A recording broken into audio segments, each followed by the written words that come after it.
Jim Harriff will lead us this morning. Jim is a licensed realtor who helped us buy our house in New York and then helped us sell our house in New York and has assisted the region in some real estate transactions with churches.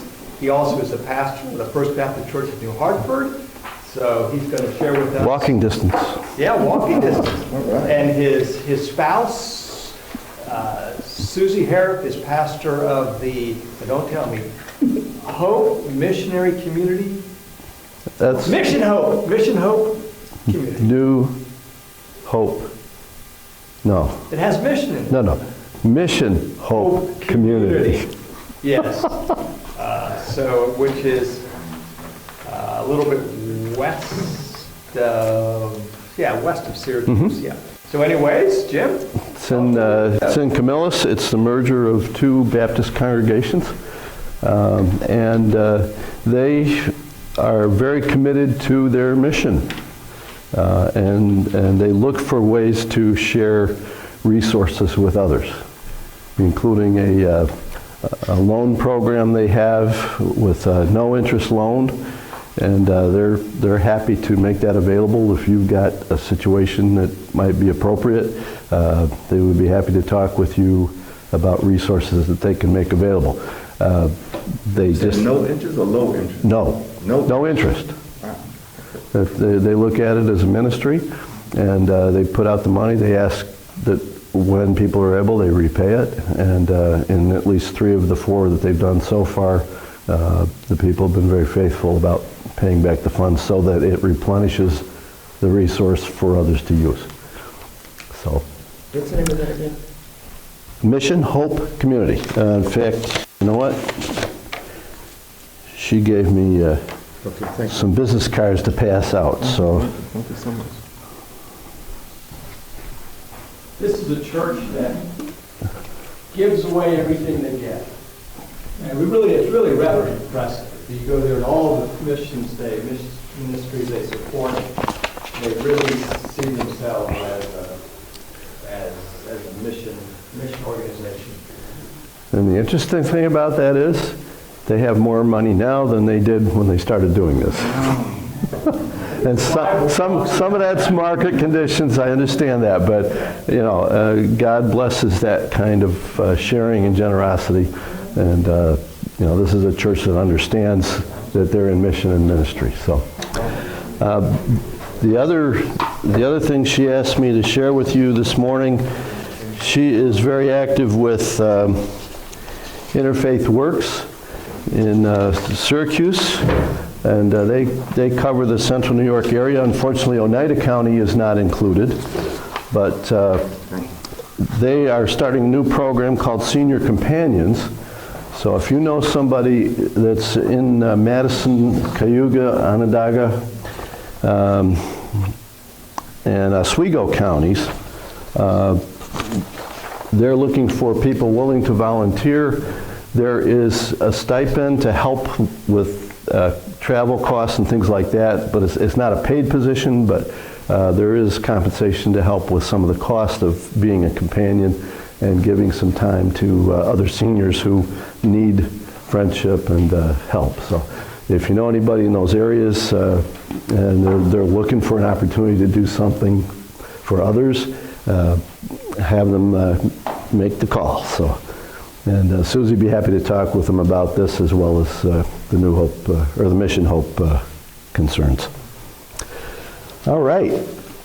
You all have a handout. We will be using that as it is appropriate. Not sure why.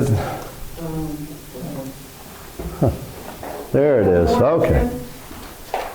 You need one. I gave mine away. And without interest, I loaned mine. I've got more. Does everybody else have a handout? I'm sorry. That's never mind. What I'd like to do for the next 60 minutes or so is talk to you about housing rights and responsibilities. This is not just for you who are sitting here, but it's so as you are talking with people in your congregations who may have concerns in these areas, you know what their rights and responsibilities are and can help guide them properly. How many have owned or own a home? How many have rented? Okay, so you've all got some experience with both.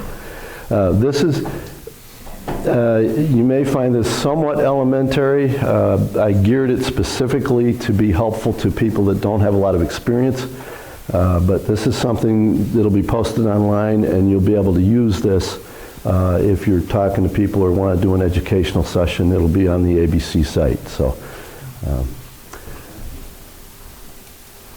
as Jim said, I'm a licensed real estate broker.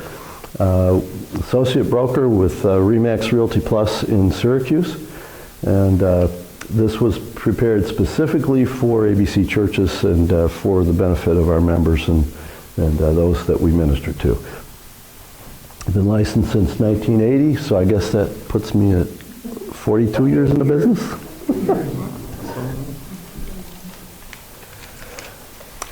When you're thinking about housing, the first thing you have to do is decide whether to rent or own. Not everybody should own a house. You with me on that?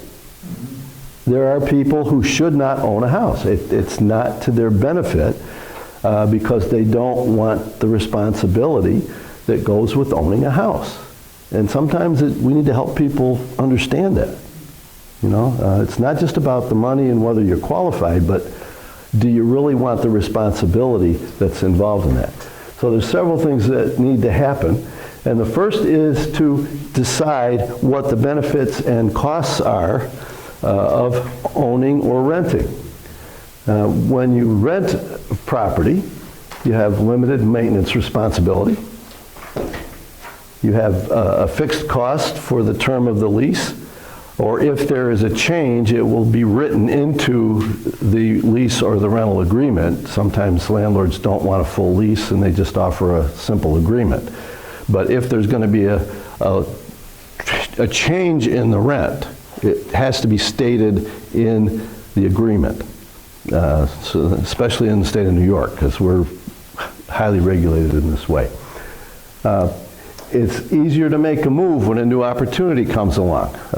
If you know there's a chance you're going to move, you might have a chance to buy a house, or your job might take you out of the area, you can talk to the landlord about putting a notice clause in the agreement, so that if you know you're going to move, you give them 30 or 60 or 90 days notice, and you're free to move on. You don't have to worry about selling something or hanging on to an asset that's in an area that you don't want to take care of any longer. The upfront costs of buying can be invested elsewhere.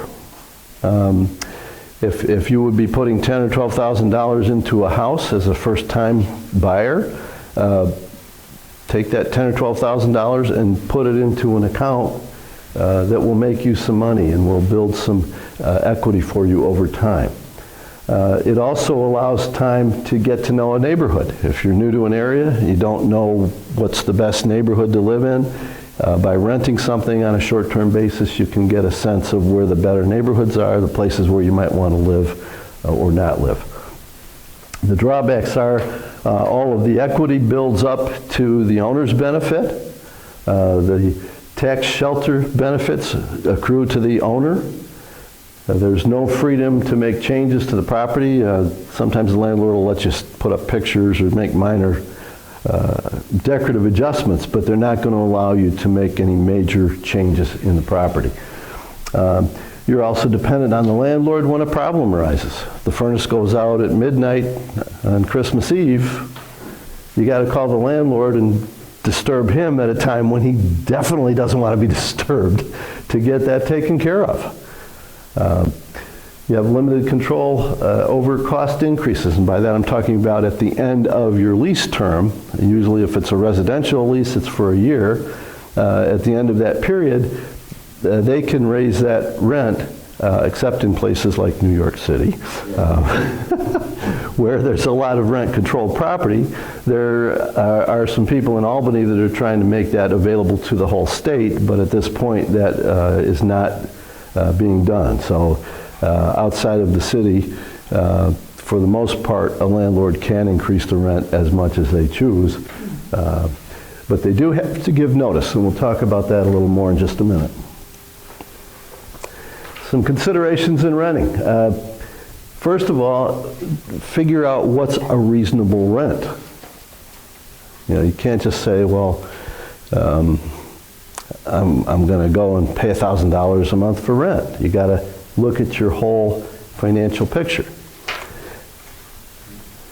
And in that light, let me give you a little bit of perspective on what's going on in our market right now.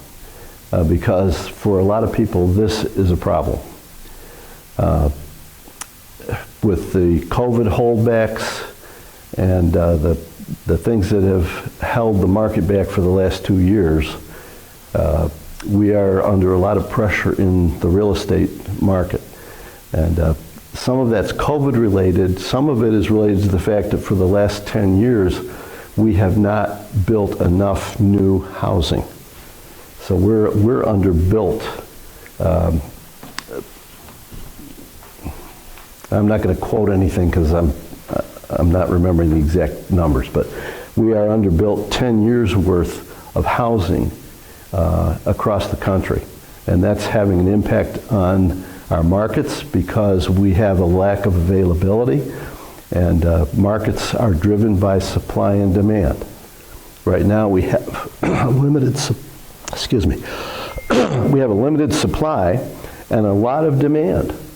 So when a house goes on the market, there'll be 8 or 10 people trying to buy it, in some cases more. And that pushes the number up because inevitably somebody will look at that $250,000 list price and say, you know what, I want this house so much, I'm going to offer $300,000. And that's pushing the prices up. What that is also doing is it is lifting up the prices of rental, which is driven by the market condition of the supply being limited, and also the COVID holdbacks and things that have driven people out of some neighborhoods and pushed them into areas where that's brought the whole market up. I was shocked when we tried to move Susie's mother back into an apartment where she had lived with a rent of about $900 a month. And for a similar unit, just within 2 years, they wanted $1,400. Wow. That's just in 2 years.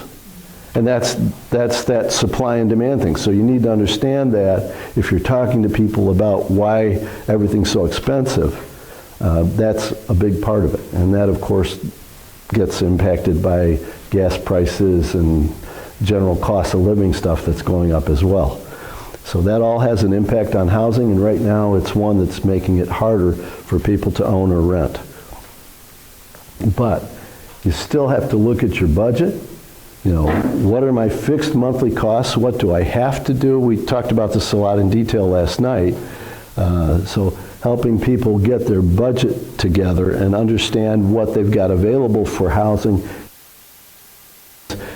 If you go into a rental situation and you can't make those payments, you're going to end up in eviction court. And unlike Mansfield, Ohio, where if you get the notice, you're out, in New York State, it may take a while to get you out because the courts are not going to move that along as readily because we tend to lean in favor of the tenants in New York State. And some of that's good and some of it's not. But that's where we are. And you know, it's not quite as cut and dried as it was in Mansfield at the time that Jim was working with this. But you're going to end up in court if you can't make payments. You know, the landlord has a right to be paid for the service they provide, and that's the space that you're living in. They have some responsibilities to you to do it the right way, but you also have a responsibility to them to make sure that they are paid and that the property is maintained reasonably.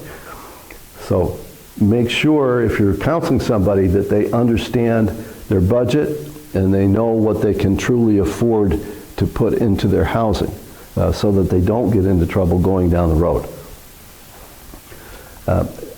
Remember to think about utilities. That's a big piece. And the ideal number for a rental should be within the 30 to 35% of net income, so after-tax income. And that, you can't always do that. In the market we're in right now, that may be harder than it was just 2 years ago, but if you can live within that 30 to 35%, that's the ideal situation. I've got highlighted, watch out for online scams. A lot of people are doing their search for housing online these days. And I haven't heard too much about it recently, but a couple of years ago, Craigslist was becoming notorious for having these rental listings that were actually for sale properties that they were skimming and placing into Craigslist as a rental, and they were grabbing people's deposit money and running. They weren't landlords, they had no connection to the property, but they had this online presence and people trusted that it was the real deal, and they were giving their deposit and first month rent, and at that point, first and last month in some cases. New York has now outlawed that. You can only take the security deposit that cannot be more than a month and the first month rent now. But at that point, you could take 3 months worth of rent and run with it. And a lot of people got burned because they'd go to the house to see, oh, let's see if I can get in, and they'd see an open house sign, they'd walk in, hey, look at my new house. What do you mean your new house? This house is for sale. What are you talking about? And find out the hard way that they had been scammed. So if somebody's doing the research online, make sure they verify and know for sure that it's a legitimate deal. A couple of other things with rental. Cut back on non-essentials. If there are things in your budget that you really can get along without because housing's more important, like that, was it the rental TV you were talking about last night? Yeah. Do you want a place to live or do you want your rental TV? I mean, sometimes you have to make those kind of choices. So there's cutting back there. And the other thing is sometimes you can share housing costs with a housemate of some kind. What's that? If you're young and single, probably not a bad idea. But yeah, I mean, if you're in a family situation, you probably don't want a lot of outside interference with that. So, although there are things like Airbnb where you can rent a room for a night, sometimes that can work for people because it's a limited exposure, and those people are usually screened, and they come with some references through Airbnb. If they've got any history at all, you can check whether they're for real or whether they're a problem person. Paperwork that you might need with your lease agreement. These are things that you'll need to be prepared to provide. And it's legitimate for the landlord to ask for these things: ID, social security number, pay stubs, prove that the income is really there, rental history with a couple of references from previous landlords, personal references, application fee may be charged. In this area, there's less of that than there probably would be in a metropolitan area, but if you're dealing with a third-party organization, you're probably going to have to do an application that will cost something, because that's how they pay for the credit report that will be run. And you'll most likely be asked to authorize a credit report and background check, although that's very limited by law in New York State. You can't do a criminal background check anymore in New York. So you've got rights as a tenant. And the first one has to do with fair housing. And in your packet, this didn't get copied quite the way it should have, but in your packet you'll see a form that looks like this.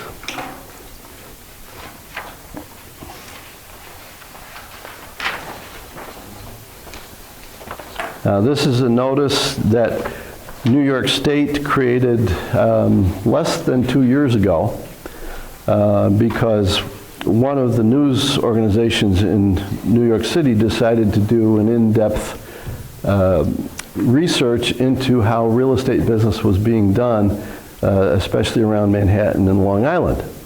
And what they discovered is that there were an incredible number of violations of fair housing in the industry, I'm sorry to say.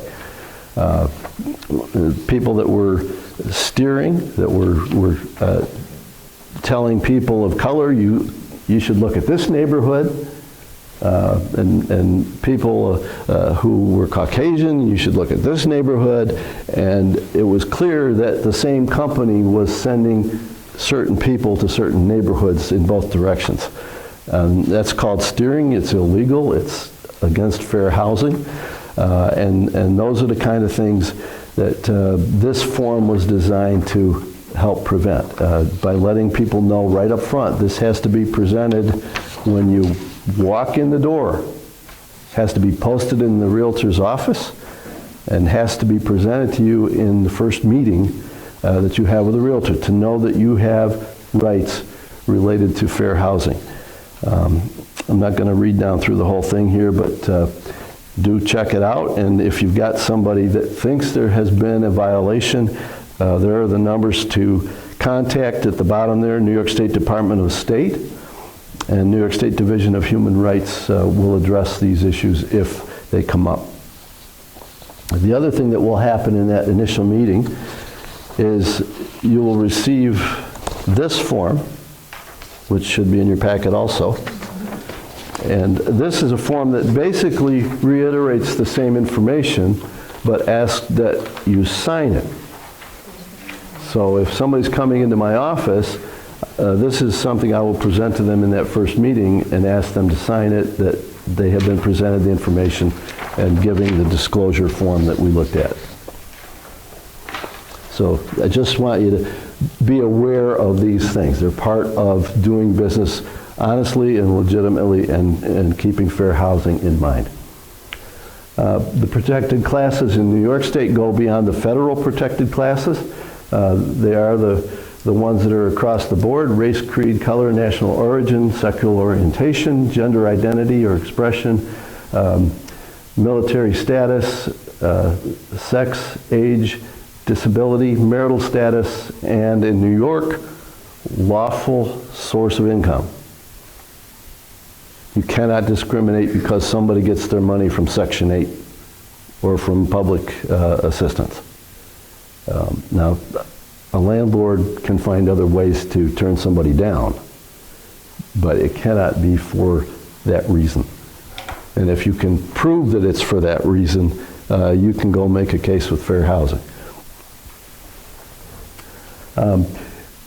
When it's time for your lease to be renewed,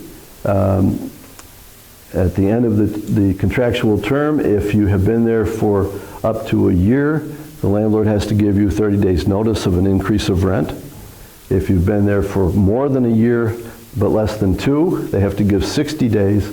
And if you've been there for over 2 years, they have to give 90 days notice if they're going to change the rent.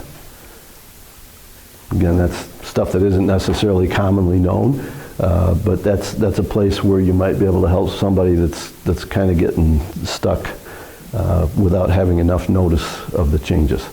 And what's a legitimate notice? Because nowadays I hear that they give these notices through text messages and emails.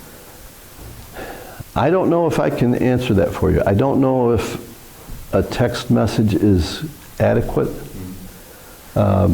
But the safest thing for the owner of the property is to present a written document that says this is the change. And I'm sure that a lot of it's being done verbally and by text or email, but whether that would hold up in court, I'm not sure. I'm not sure that's been tested. Yeah. Yeah. I mean, your best bet if you own property and you rent, if you want to give a notice of change, is to send a certified letter that has to be signed for by the tenant. And that way you know it was delivered and you've got the evidence you can take into court. Okay, so if the text message is given to the person saying rent's going up $9 or $10, does that person have to pay it? Mr. Lawyer?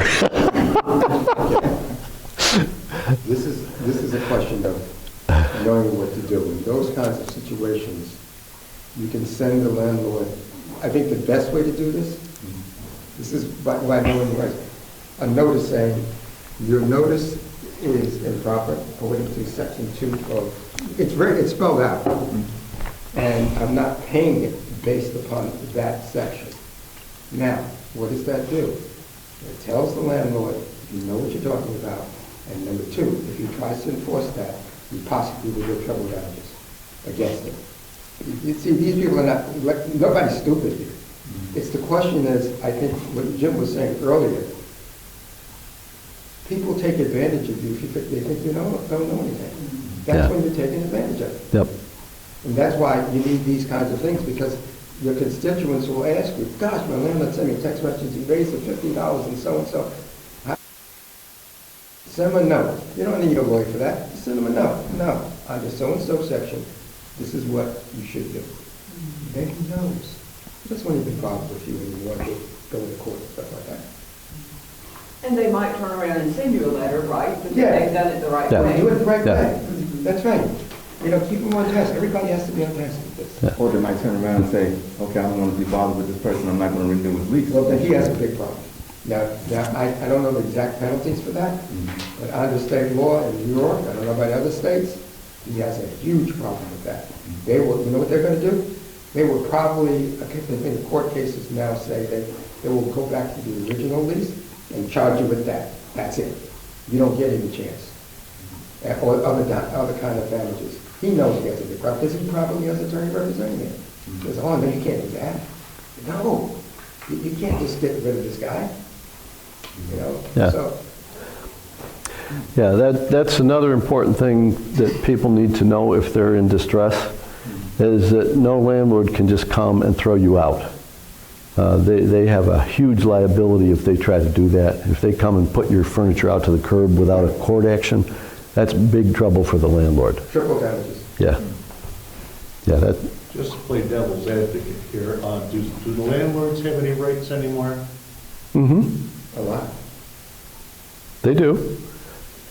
They're more limited in New York than they are in a lot of other states, but they have some rights, and we're going to talk about some of I that. hope so, because we know a couple personal occasions of folks where, pardon to use the phrase, but tenants have been raping these landlords over this pandemic thing where they didn't, tell you, just instance, haven't paid rent in 2 years, but bought a new car, bought a new camper, went on a cruise, but won't pay their rent.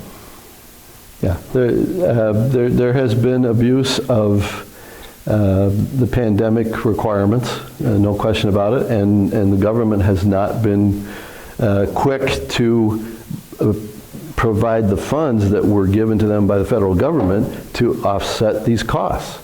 And that hasn't been getting out to people. My point is when these folks have gone to look for some sort of help, they're like, sorry.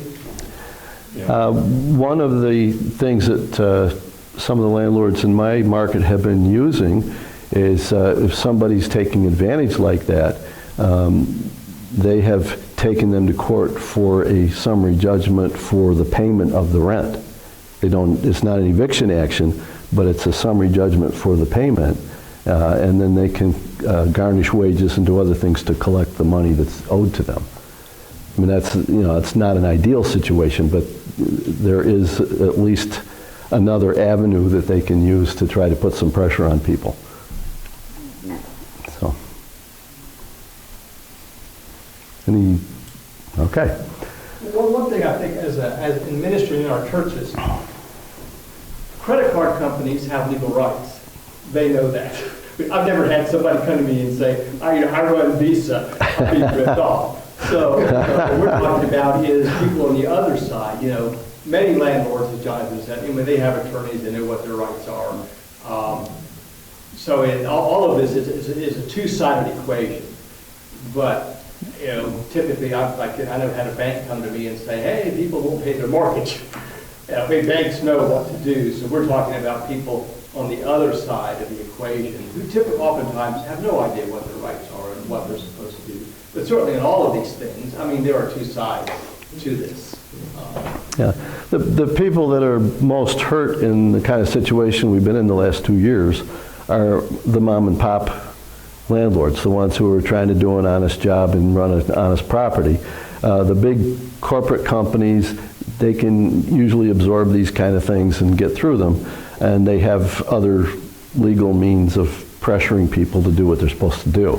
But those of us that don't have big supplies of property, we can get into a lot of trouble in a situation like this that comes up. I think there's a big fear also, if I may say this, and I understand your question about the rights of the landlord. Places like New York City have 8 million people. One of the things that has gone on for decades is the question of homelessness. And many times you find there's a political, part of this. Many judges and legislators, they don't want to create a scenario where it's so easy like in Ohio, where you can just throw somebody out on eviction. Then you're going to have another political problem of a huge amount of homelessness. Politicians are politicians. And they understand what that means. If they have a huge problem with that, it's going to have an impact upon people who vote. So it's a complex situation. It's not easy to say, villain and angel. You have a lot of, as you said, Jim, a lot of complexities here. Both sides have to be addressed. If you want to live in a place that leans in favor of the landlords, move to Texas. Yeah. You want somebody out of your place? A week or 2. Foreclosures, 4 to 6 weeks. And I'll tell you in a few minutes when we get to housing, the New York side of that piece. Rent-regulated properties, which again, most of that applies to the city, require 90 to 120 days minimum notice to raise rent, and you can only raise it a very limited amount by law. So we're not into that yet in upstate, but it may be coming. There's definitely pressure to create the same kind of thing in our cities upstate. Bounce checks, you can no longer charge more than $20 per check for a bounce check. Used to be open-ended, and landlords could gouge you for a bounce check way beyond the cost of them processing it to a repayment. The landlord cannot raise the rent in retaliation for filing a fair housing complaint. But, how are you going to prove that in court, right? That's where the problem comes in. But at least know that you have the right, and you can try to force the issue if you feel that you've been unfairly treated. You are entitled to full disclosure of agency. And again, in your packet, anytime you're dealing with a real estate agent in the state of New York on residential property 1 to 4 units, it is a requirement that you be presented this form. It's a 2-sided form. And this explains agency as best as any piece of paper can explain it. But the simple understanding is agency has to do with what is that agent's fiduciary responsibility. Is it to you as the buyer, or is it to the owner of the property who is either selling it or renting it? Jim, could you define the word fiduciary? Sure. Yeah, fiduciary is the trust responsibility where your job is to represent the best interests of that party. So you can't put your own interest first, and you can't put the interest of another party first. The responsibility to the buyer in this situation is to give them fair and honest information. But my fiduciary responsibility, if I represent the seller or the landlord, is to get their best interests and have their best interests met.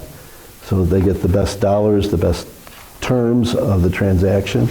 And understand that. If you're a buyer or a tenant looking for a place to live, understand that the person you're talking to probably has their fiduciary responsibility to the other party. So they're not looking out for your best interest necessarily. And you need to know that. That's why the state developed this form several years ago, so that we at least put it on the table who we represent and whose best interest we are working to achieve. Any other questions on that?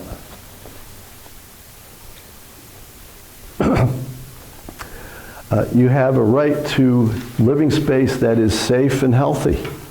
And this is where the government may get involved if the property is not being maintained in a safe way, if there are things that are out of compliance. I had a house several years ago where the city was still 60 amp fuse boxes.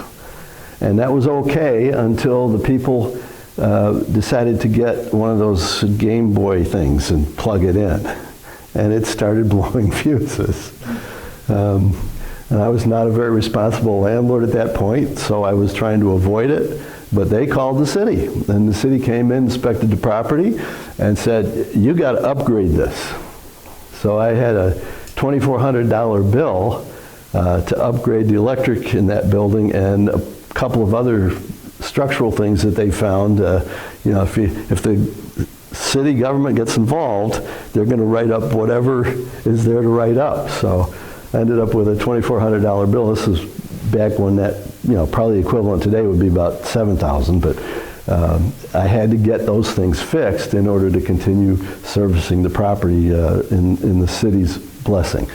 And we got it done, but it was a painful lesson. But they didn't fine you first, right? They gave No, they didn't. No, it wasn't a fine. Yeah. But they did give a notice, and it had to be corrected and inspected. Because if you don't respond, there is the possibility of a fine being applied. And you know, who wants to get into that? You know, put the money where it's going to do some good for the property. You have a right to quiet enjoyment and reasonable notice. I had a man call me up about a year ago who wanted to talk to me about listing an investment property he had. And when I got to the property, he hadn't told me that there was somebody living there. The place was locked. And instead of giving notice and talking to his tenant, he climbed through a window and opened the door. And we walked into the foyer, and I hear the tenant upstairs, "What are you doing in my house?" And I said, "I'm out of here. You know, I'm out of here. I want nothing to do with this." I mean, this man did not understand that he had a responsibility to his tenant. The tenant had the right to quiet enjoyment and reasonable notice. The landlord has a right to go into the property with reasonable notice, and that, you know, it ought to be at least a day. You shouldn't be calling up and saying, "I'm coming over," which happens a lot. But, you know, you've got a right to reasonable notice and to quiet enjoyment. And if somebody's violating that, that's a basis for a complaint. So, you know that you have those rights. How far does that go? I mean, when it comes to renting an apartment and you're also paying for a parking space and somebody else parks in your space, what do? Call the landlord. It's not their jurisdiction. You have to call the tow truck company. Well, I would say the landlord's got a responsibility. They're renting the space. The question is, who controls that Yeah. parking area? Who do you pay Yeah. for the parking area? Right, you pay the landlord. Okay, if you pay the landlord for the parking area, I think it's same, it is analogous to somebody coming into your apartment and taking over. And if it's not a separate company, then it's their responsibility to take care of that. Like, you know, and it's their responsibility to make that right. You know, it's the same thing. I mean, if you pay them, well, they have to have, you know, the responsibility.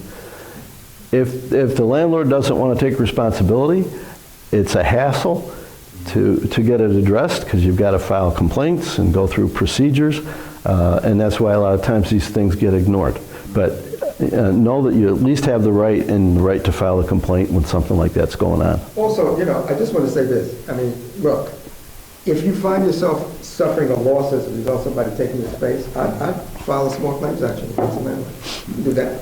You can do that. Just as much as you can do that against you, you can do that. And say, look, I have not been able to use that space. I paid this landlord $300 or $200 a month for this space. Right. And somebody's taken it and they're aggressive against me. The landlord is not taking action. I want my money back. And small claims can be very much helpful. And with $15 a complaint, no bad. It's not bad.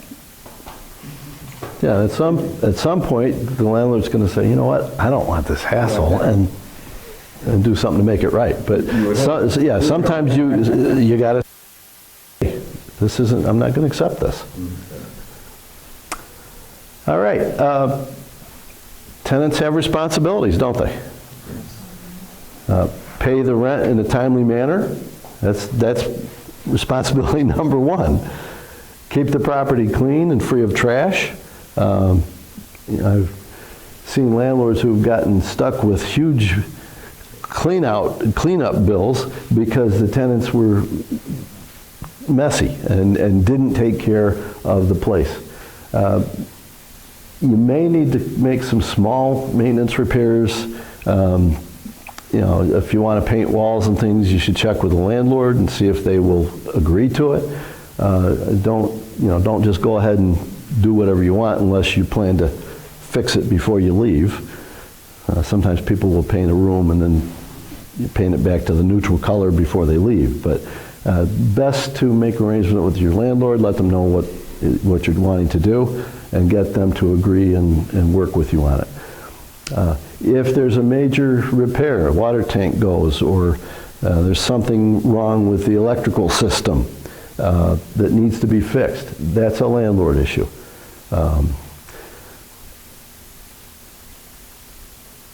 Keeping fixtures safe and sanitary and keeping peace with your neighbors are also important things. I mean, if you're running some kind of a raucous vaudeville house in a residential neighborhood, that's a problem. If you need help, if it's a health and safety issue, county health departments will often step in, but you do have to make the call and file the complaint and let them know that there's a problem with this house that needs to be looked at, and they will send out an inspector who will make a determination.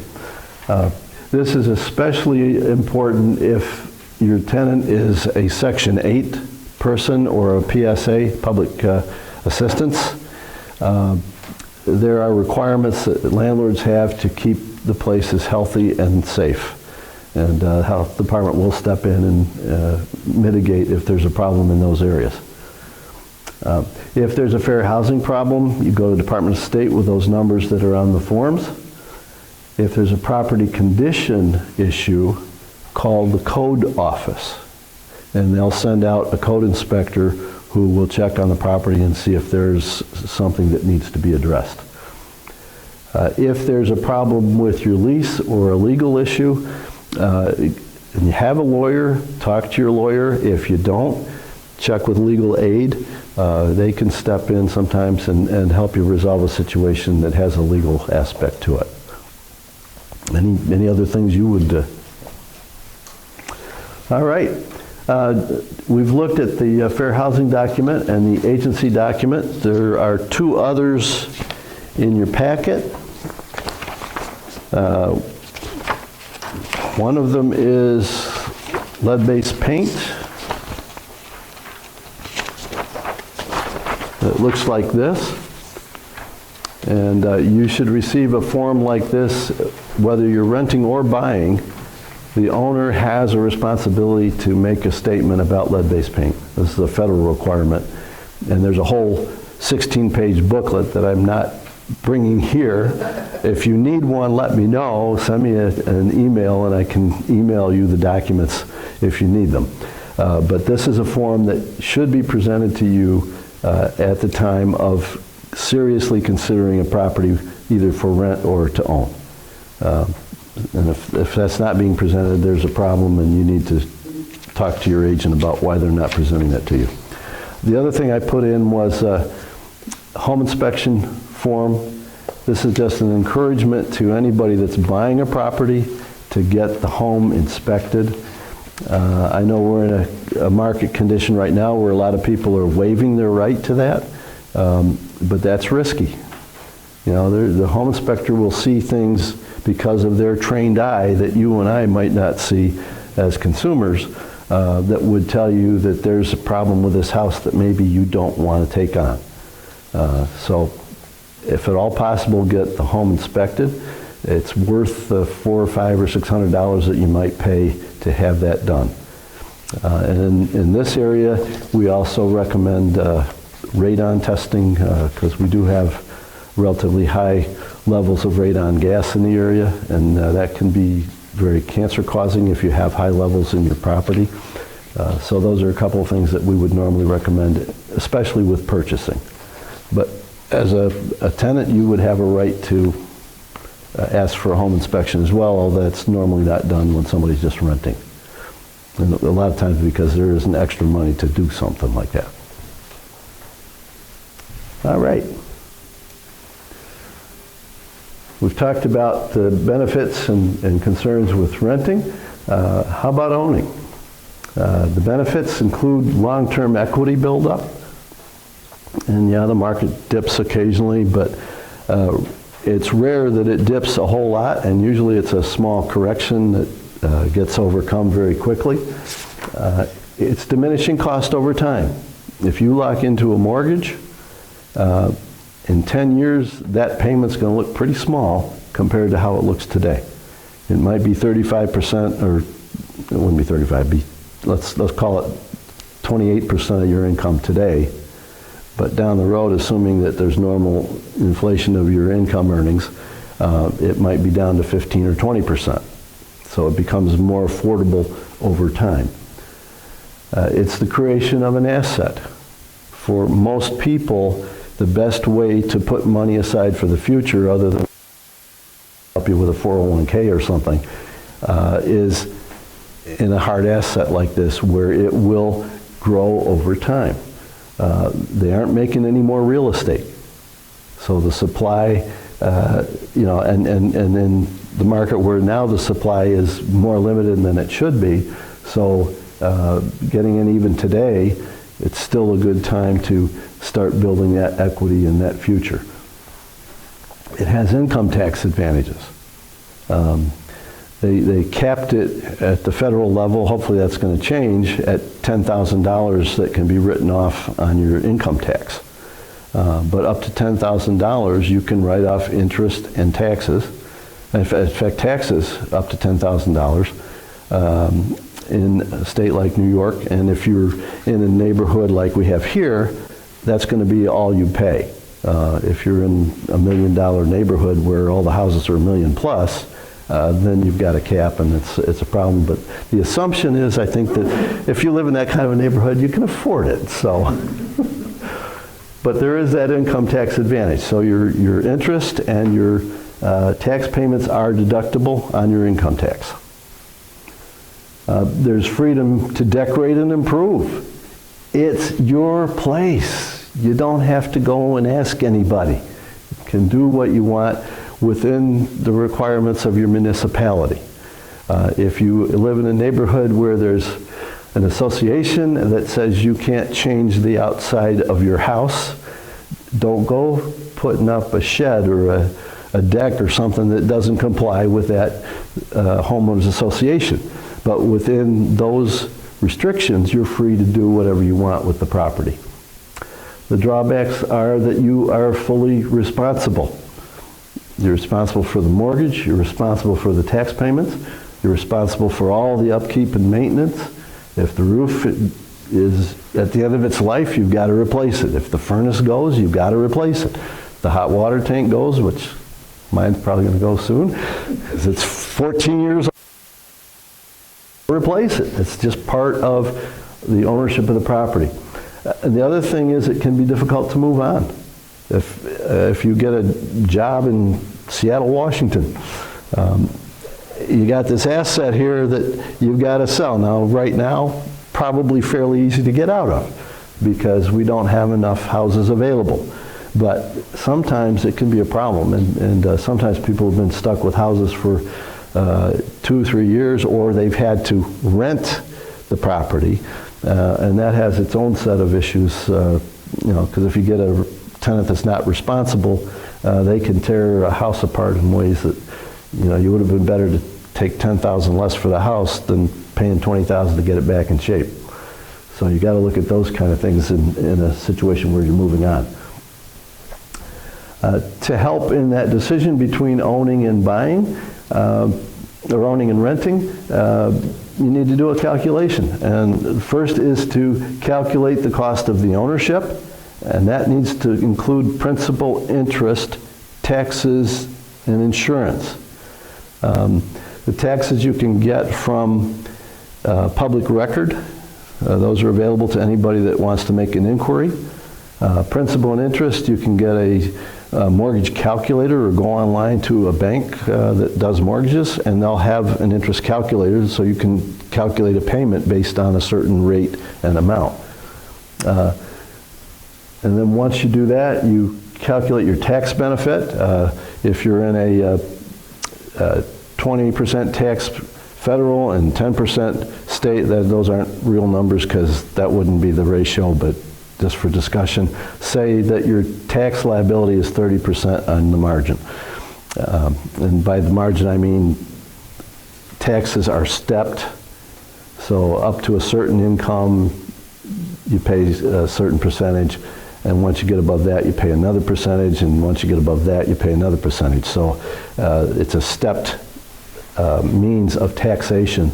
But if you're in a 30% tax base in your income tax, you take your principal, interest, and taxes, add them together. On the illustration there you see that's 544.16. And then you subtract, or you compare that after tax number with what your rent's going to be. And what you'll find in many cases is for a comparable property, if you consider the after-tax number, it may be less than what you would pay for rent. Yeah. Is interest and taxes, are they only deductible if you itemize your deductions, or can you, if you take the standard deduction, can you still do that? No, you have to itemize. Yeah, okay. Yeah, So you have to itemize. yeah, and with the change that took place under the last administration, the deductions are so generous that a lot of times it doesn't even pay anymore. So there is that. That's $12,000 for an individual, $24,000 for a couple. So a lot of people who were getting that advantage. Exactly. Exactly. But if you're a generous person and you give away $12,000 a year, you may well have a basis to go ahead and take the. If you tithe, absolutely. You're in good shape. Another good encouragement to our congregations to do their tithing. Tax advantage. Down at the bottom, I just did a quick illustration of, these are ballpark numbers, so this is not a hard calculation, but you have a down payment with FHA. It's 3% that you have to put on the table. You have to upfront the taxes and insurance, and in a suburban area, that's usually a year's worth of taxes that have to be put into either reimbursing the owner or setting up your escrow account. So between those two things, it ends up being a year's worth of taxes and insurance that go in. And then the closing cost, which can range anywhere from 3 to 4.5 or 5%, depending on what municipalities you have to pay taxes to. You know, if you're in a suburban township, it's about 3%. But if there's a village and you're inside the village, it might go up to 4 or 4.5. So you have to look at all of that and see what your costs are going to be. One thing that might be helpful to some of your folks that don't have a lot of savings is that with FHA, they can ask the seller to pick up to 6% of their closing cost as long as they've got their 3% in. So they've got to have 3% in, but of their own money. But they can finance some of the closing costs so that they don't necessarily have to come up with that whole $10,000. They might be able to get in with 3 to 5. So it's at least a solution for somebody that really wants to have their own house, but doesn't have a lot of savings and isn't in a position to quickly accumulate it. Any questions on that? You have there a 3-bedroom house. Is that usually that's the type of house to start off with as your first home owner? For the part of the state that you're coming from, probably not. Yeah. I mean, this isn't even going to buy a garage in Long Island. Right. So, I mean, I appreciate this. This is a relatively low example. There are homes here in central New York that can still be purchased in this kind of a range that are still in decent condition. And 70% of the people in this area of the state buy with FHA financing. So for this part of the state, this is a very real illustration, although the houses we could buy for $100,000 2 years ago are now coming in at $125,000 and $130,000. So it's first home ownership, would you recommend for house or a mother-daughter type of house? as a realtor, I would normally recommend getting into a single family, preferably 3, but at least 2. I mean, I would not recommend anything less than 2 because they become very difficult to sell. Your market's very limited if it's only a 1-bedroom or there's not any place to create another bedroom. Now, what about property to rent? What kind of investment should that be? What kind of property? Simple answer is it should be an investment that clearly has the capability to make a profit. You know, it's got to be something where there's a reasonable expectation of return on your investment. And that can be anything. You know, if you are good at managing people, it can be a multifamily property. Some of those can work out very well if you can deal with the human drama that goes with, you know, owning properties where people can get at each other's throats over, your TV was on too loud last night, I couldn't go to sleep, you know. You get caught up in some of that kind of stuff with multifamily. But it can be a real cash flow benefit for your investment. One of the other things that works very well is single family. Because with a single family property, you can rent that to somebody on a rent option. Not just rent it, but on a rent option where over a 2 or 3 year period, they have a right to get a mortgage and purchase it. And in the meantime, property, which should be enough to cover your cost and a little bit of profit there, but you also have the continued growth of that property value. And if the people don't perform, you can keep them on if they're making their payments. I mean, if they don't perform in terms of buying it. I've got a friend that's his whole investment mode, and he at one point was up to 300 houses that he owned. And he partnered. He didn't do this all with his own money. He partnered with financial people. But he had 300 houses that were under his management that were rent option. And I think of those, it was like less than 5% that actually ended up buying, but many of them became long-term tenants with a vested interest in the property. You know, because they're taking care of the plowing, the mowing, the maintenance. I mean, you can set up a contract on those that basically says, it's your house. You know, you're going to buy it, so Up to a point, you can do what you want with it. You can't start tearing down walls and things, but you can use it as you would like. And that's, for my friend, it's been a very lucrative business for him. Yeah. All right. Any other questions on the financial piece?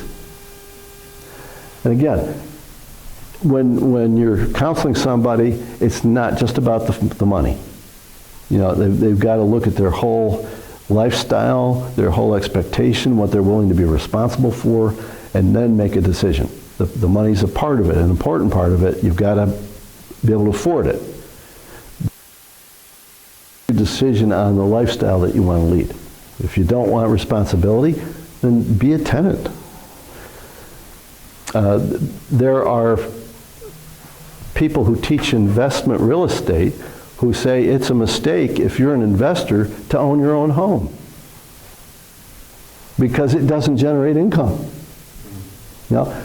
Rent the house and go put your money into something that will generate income. That's investment thinking. And again, if you're interested in that, that's a whole different ballgame. But study and prepare and know what you're getting into if you're going to go down that road, because it has a lot of pitfalls and dangers as well. There's a lot of great benefits, but you've got to know what you're doing and have good counsel in moving forward with it. Preferably a mentor who's got experience and can show you the way. All right. Preparing to buy. Study the market. Know what kind of a market you're in. Right now we are in a seller's market. The buyers are at the mercy of the sellers. There will be a time in the not too distant future when it will be a buyer's market again. But it will probably take a little while to get there because we're still very short of housing inventory.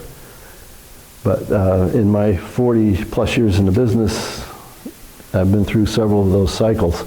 And if you as a seller get caught in one of those buyer market situations, it becomes a whole lot more difficult to sell.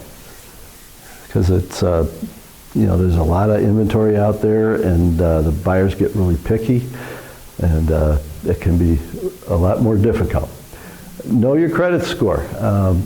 You can get an FHA loan, I believe, at 620, but that's like scraping in. It's best that you be 700 or above on your credit report, and they do look at that. That's the first thing the bank's going to look at when they're going through the qualifying to see if you're a good candidate for a loan. And if you're 800 and up, you're really good. Save for down payment and closing costs. If you're serious about owning a home, then start a savings account now. Get money in the bank and start, every month I'm going to put $100 or $200 aside because I want to be in a place where I can own a home and have the cash necessary to do it. One of the big mistakes people make is credit purchases. We talked a lot about that last night. If you're seriously looking at owning a home, get your credit cards under control, or as Dave Ramsey would say, cut them up and get rid of them. And you need at least one, because there's certain things you can't do, like rent a hotel room without a credit card. But use it as a charge card. Don't run up a lot of debt on credit cards, and don't make huge purchases that are going to show up on a credit report. Don't make the mistake of co-signing. I think you're going to talk some more about that. So I won't get into that a lot, but co-signing on someone else's loan, if you are just as responsibility as that person. If they don't pay, guess where the bank's coming next? They'll be on your doorstep. Keep an active account open with low balances. So don't close your accounts necessarily, but keep them active with low balances or no balances. A bank will look much more favorably on that than they will with one that's run up to the hilt and you're making minimum payments. That's going to be a red flag. But having open credit that you're not using or using minimally is a big plus in terms of your credit score. They like to see you at your job for at least 2 years. If you're in school, they might take that into account if you are moving into a job that's related to your studies. So you might not have to go the full 2 years, but they like to see a 2-year employment history. And don't be changing banks all over the place. Those are the kind of things that raise red flags when they're looking at mortgages. There's a young woman in the church who is trying to buy a house, or I think she's finally going to be able to do it, but the bank that she went to for a loan told her she had to get rid of her credit cards before they would give her a loan on the house. Have you heard that before? Yes. Yeah, again, they're going to look at the credit picture, and if there is a history of credit card abusive use, they're going to insist that that be cleared up. In some cases, if there are outstanding loans, they may require that those loans be paid before they will loan the money to get them into the ratios that are acceptable. So that may well be what was going on with that. And my understanding, I think this is true, is that they used to look at what's the credit limit on your credit cards. So if you had a $20,000 limit and another one with $10,000 limit, they would say, okay, this person has $30,000 potential debt here. That would count against you. But now they have to look at just the average outstanding balance on that card. I think that's right. The guidelines now tend to focus on the amount that you're using relative to the amount that's allowed. When you're ready to actually go look at houses, it's important to get a pre-approval letter. So,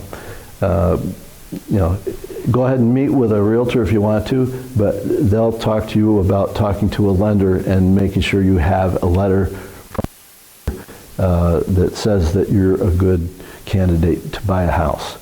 Because anybody that's a listing agent is going to insist on that before any serious negotiation goes on. And some agents are even insisting on it before you look at a house. So, try to keep your credit above 700, as we talked about a minute ago, and keep your credit balances under 33%. Once it goes over 33%, that starts triggering red flags. And 5 or 10% is even better. Make sure with your credit that you're paying on time, because they will look at that. If you've got a history of being a month, late every month, they're going to take that into consideration when they decide whether they want to lend you money. Hire a professional real estate agent, if I may be so bold. The agent, if they're doing their job properly, will talk to you as a buyer about entering into a listing agreement, just as you would if you were going to sell your house, so that you outline the terms under which you're going to work together. That will include a compensation package to the agent. Usually in residential, that is covered by the seller's offer of cooperation. So there's forces at work in the industry that are trying to change it, but right now the listing company offers cooperative compensation, and usually that covers at least a good portion of what a buyer agent might want to charge. They should talk to you about agency relationships. One of the reasons to use a realtor as opposed to just a licensed real estate agent is that realtors are a part of the National Realtor Association, and we subscribe to a code of ethics and a higher standard of practice, which we try to maintain within the industry.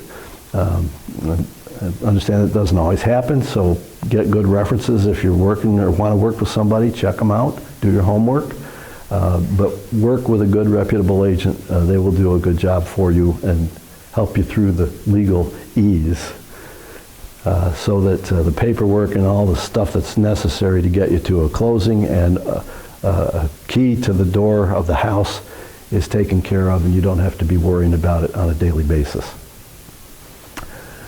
Parties in a transaction: sellers, buyers, appraisers, engineers, lender representatives, title company, home inspector, buyer's attorney, seller's attorney. You know, a lot of times people think it's an easy thing to sell a house or buy a house. But when they're thinking that way, they're not thinking about all of these pieces that have to be managed and put together. Jim, are home inspectors in New York State licensed or registered? Yes, they are. Okay. Yes. Okay. So it's important to get a licensed home inspector. Yeah, a few years ago, the state realized that they really needed to add that to the licensing. So appraisers and home inspectors have to be licensed in New York, as well as realtors, or real estate agents, I should say.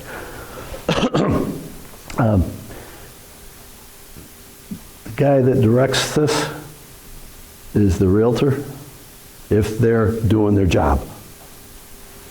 So if you've got a problem in the transaction, talk to your agent and let them know so they can work on fixing it.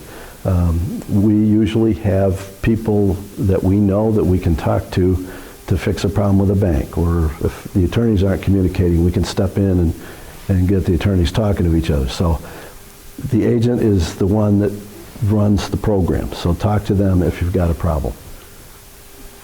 In New York, you have to have an attorney as part of the process?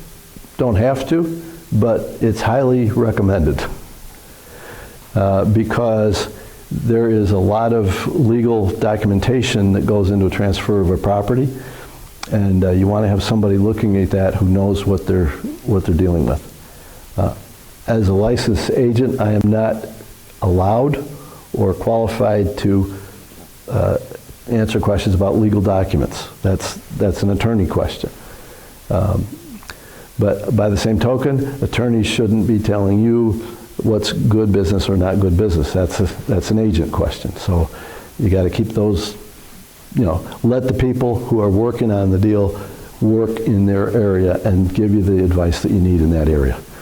I don't know, Counselor, are you good with that? Getting ready to buy. Oh, went the wrong direction, didn't I? Okay. Some things to consider in terms of cost of buying. You've got to have your down payment. The bank will charge an appraisal fee. And these are assuming that you're using a bank. Survey map.